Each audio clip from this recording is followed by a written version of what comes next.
lam lampuh rumah timoh bak coklat, timoh bak langsat di dalam udin. Assalamualaikum salim lun intat jawab kifiat bubek nithun-thun. Syukur ngan pujawa kupo hadarat yang kirim rahmat ke Gedanyawa Bandung, yang pujit laut ribut ngan bakat, yang pujit darat langit ngan belian. Rasul ilahi Nabi Muhammad tak kirim legat selawat salim ke keluarga serta al sahabat sama tak intat wahai adun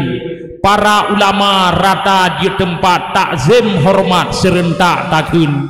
nang grawagi satoh jroh ngen syariat yang bi nasihat hanatom kurung betat han mupom susun hikayat lun takat-takat dak bacut kengkeung dak aswarika hanatat mangat kalih lun intat kenawa dalam thiang nasib pak gisi lun ti sahabat hanatom mangat jamun ke jamun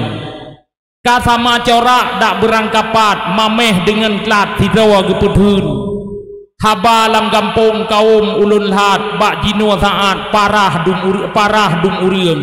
si uro sento sibo lam upat kebitan ladat bak buat jungkat keung inengan agam macam tabiat contoh hai sahabat coba ulun liang muap peng desa kena dum that nyan sabo sebab dawa dum uriang kegesi gampong ladom dihujat macam dijungkat hanyi gelinyuang wap nit hanatroh buruh perangkat ka dimupakat hei anu kumuan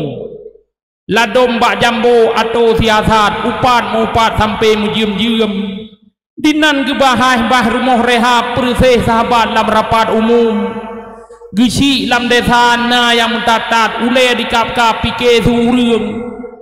macam didawali masyarakat ban batu silap ka dilake gluwang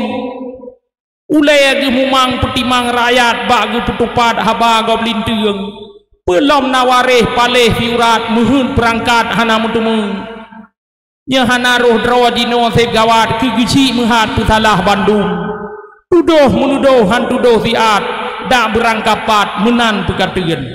oh na bantuan anggaran lengkap karena dalam rap membago bideung sit kana hai bang tukang khianat di dalam rapat macam mengkun-kun ada masalah tingkahan tepat mungkin wajar tat nyepeng kita luom tapi yang guraja rata di tempat gisi dihujat dak butoy aduan na yang dituduh pajoh peng kawat na yang diupat pajoh peng bapeun pokok jih gici dikritik sebrat bahan troh hajat dilorau reung kenang kepojeh wareh yang arat rumah direhab bekle naruhung ka bengeh pokoknya sagora barat gici sahabat ujung jih dipeluang ureung kakaya harta melipat hudep kamangat nablang ngenehun